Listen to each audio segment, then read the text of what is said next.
This is Audio Chimera, a subversive podcast taking refuge in the sanctuary of allegory about the fragility of memory.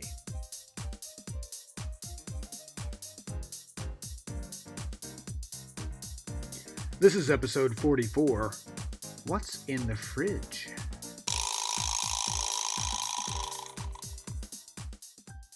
Recently, I've become very interested in audio drama. This started really shortly after the pandemic sent us all back to our homes and prevented us from doing in-person collaboration. My spring 2020 theater production was canceled in the middle of the rehearsal process, and when I approached the fall 2020 production, I decided that an audio drama was just the ticket, as it were. That production was An Enemy of the People, which I described in my director's notes as follows. Written by Henrik Ibsen in 1882, it tells a story that has unfortunately never lost its relevance. We see the same dynamic play out in the 1975 movie Jaws, when the police chief, played by Roy Scheider, tries to shut down the beach which is being threatened by a great white shark. He is opposed by the mayor, whose only concern is the tourist season and the dollars it will bring to the town. Flash forward to 2020, and we have one of the leading experts in infectious diseases in the world receiving death threats because he has been warning the public of the dire nature of COVID-19. Pitted against him are government officials and militia groups who want to deny the reality of the seriousness of the situation and quote-unquote liberate their states for the good of the economy and send children back to school. But what good are customers and students who get sick? Dr. Stockman echoes this sentiment, wanting to fix the baths before more people present exotic diseases and send those tourists packing. I'm also in the process of creating an audio drama series called Kid Again, described in this way. Kid Again is an audio drama about Michael, who suddenly discovers himself back in his 9th grade Catholic school classroom. But the last thing he remembers was being 39 and packing for a move with his pregnant wife. Is he dreaming? Did he time travel? What fun can he have the second time around if that's what's happening? But he has to be careful and not reveal too much about what he has learned as an adult. Also, as he goes, he keeps a journal that he found while packing and he did not ever remember keeping that reflects on his experiences. And this way we illuminate events in our current world through the filter of 1977 and 2002 as an adult. I will likely release Kid Again through the Audio Chimera podcast. Meanwhile, what to do? When I was organizing my files, because I just moved a few months ago and everything is still a bit higgledy-piggledy, one might say, and a lot of my recording studio equipment is still in storage, which is why this sounds a little different, well, I discovered or rediscovered some of my old scripts. Since I seem to be on a delay, and I'm constantly going back to old projects and finally bringing them to fruition, I found something called In the Refrigerator. It seems ideal for the audio drama format, and rather than say anything more about it, let's listen.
What? There are no elephants in the refrigerator. Oh no, not again.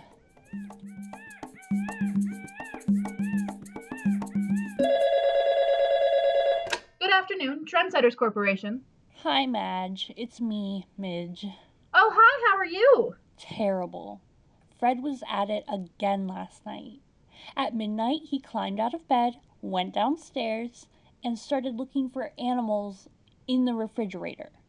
And when I went downstairs, There he was as usual, lying on the kitchen counter, using the toaster as a pillow. Madge, I'm telling you, I can't take much more of this. I don't know what to do. Did he watch an animal show on TV last night? Yes, it was the National Geographic special on the Mimbuti pygmies and how they feed a whole tribe with a single elephant. After watching it, he went to bed, and then it happened. In the past few weeks, he's looked for chimpanzees, koala bears, and a unicorn. Midge, I'm telling you, send him to a shrink. Oh, he won't go. Did you try? Of course. When this first started 3 months ago. But he says there's nothing wrong with him. I just talk in my sleep is all, he says. Madge, is that normal? No, it's not normal to watch an animal on TV and then look for it in the fridge. What does he want with him anyway? I guess a midnight snack? Well, honey, people who've never studied psychology can't expect to understand the workings of the inner mind. God knows I took 6 credits of psychology over at the community college, and there are still things that baffle me. But in this case, I can tell. He's got problems upstairs. But what's wrong with him? Well, it's probably sexual. Cases like this usually are. What most likely happened was, when he was young, he went to the zoo and he saw the animals' things and he was afraid of them, of their size, and at the same time, they probably excited him. No doubt he had a bit of difficulty during his Oedipal complex phase, with maybe a little latent homosexuality mixed in, who knows?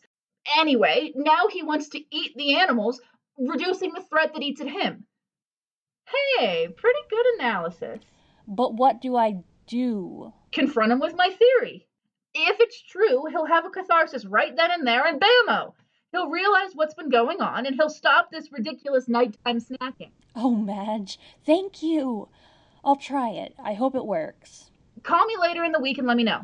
Okay, I will. Bye. Bye-bye.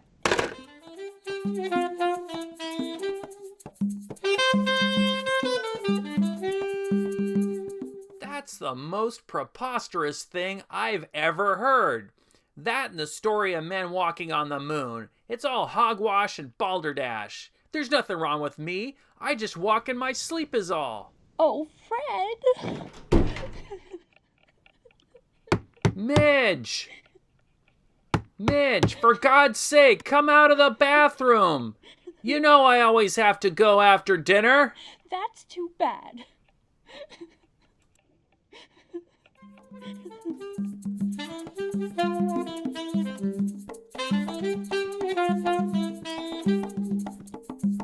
Things are just fine, Madge.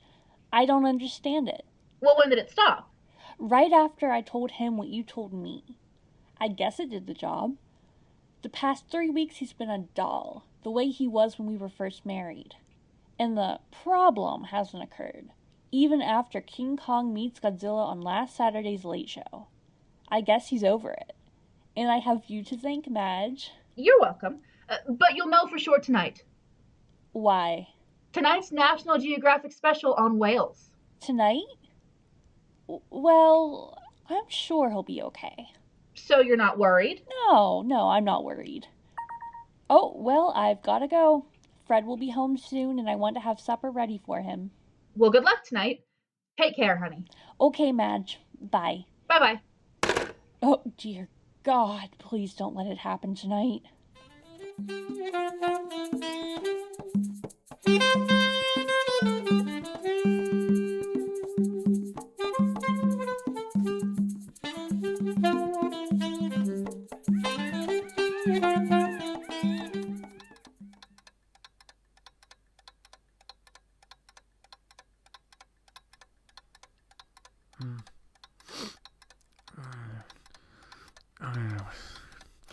Let me just...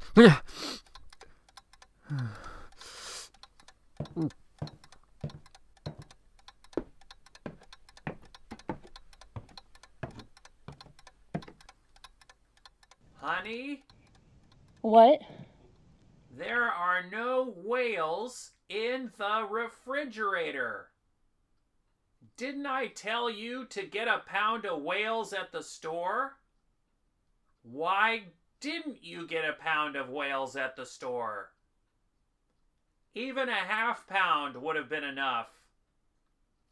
I'm sure I told you to get a pound of whales at the store. Oh, God, he's gotten worse. I distinctly remember Monday night at precisely 2100 hours, I said, honey, don't forget a pound of whales at the store. Even a half pound would be enough. I'm sure I said to you those very words.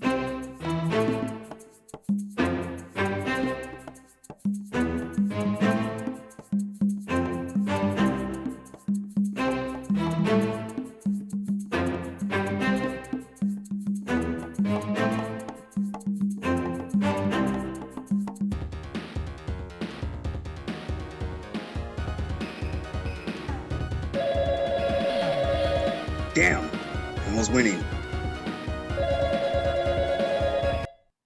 Hello, Victor's Appliances. Yes, ma'am, we do. Deliver? Yes, ma'am. A home video recorder with camera, fine. How many cassettes would you like with it? Just one to start? All right. Tomorrow at 2 o'clock? No problem. Cavendish, 413 Edge Hill Road. Yes, yes. Thank you, Mrs. Cavendish.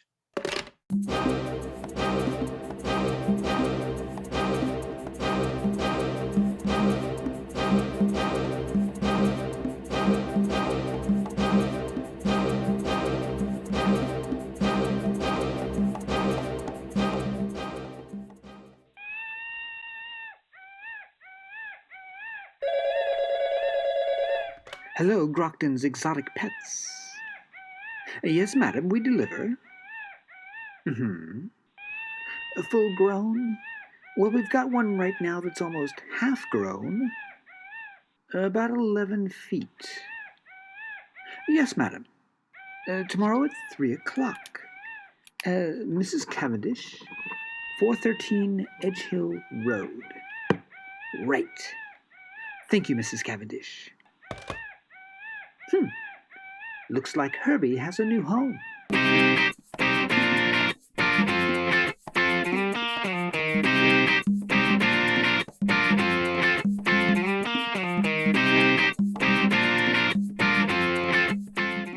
Hi, honey. What's this? Happy birthday, darling. Why, thank you. Is it my birthday already? Yes, and this is what I got you. Oh, that's nice. It's a brand new video recorder set up for you. Sit in your chair and try it out. It came with a trial cassette. I'll check on dinner. Hey, honey. The house on this videotape looks a lot like ours. Really? Yeah, they're delivering a large crate to the front door. How about that? I wonder what's in it. Whoops, now we're in the kitchen. Well, it can't be our house. We don't have a huge alligator in the kitchen, do we, honey? Of course not, darling. Dinner's ready. Your favorite. You mean chicken hearts and fried potatoes? Oh boy, honey, we may have had our problems, but I still love you. Come on, dinner's getting cold.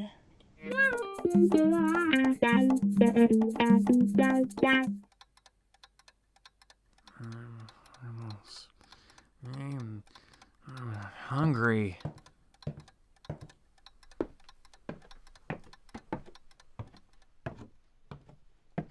Honey, there are no alligators in the...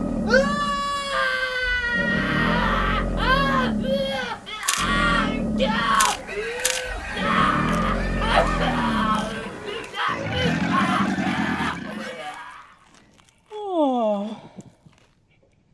Good night, dear. This has been In the Refrigerator, a comedy of revenge written by Stephen A. Schrum. Featuring Emily Buckle as Midge Cavendish, Michael G. Foster as Fred Cavendish, Summer Lash as Madge, John Rust as Victor, and Stephen Schrum as Grockton. This has been a Muse of Fire, Audio Chimera production.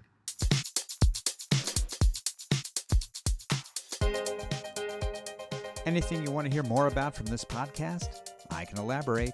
Just send your request to Stephen Schrum at museoffire.com. That's StephenSchrum at museoffire, MUSOFYR.com, or leave a message at 724-835-4074, and I'll see what I can do. I receive no cash for products I mentioned, but please feel free to throw money at me to advertise here. For more information on my works, check out my website, museoffire.com. For written works, search for me on Smashwords as Stephen Schrum or Muse of Fire, or find me on Twitter, Instagram, YouTube, and Facebook. This is Stephen Schrum. Thanks for listening to Audio Chimera.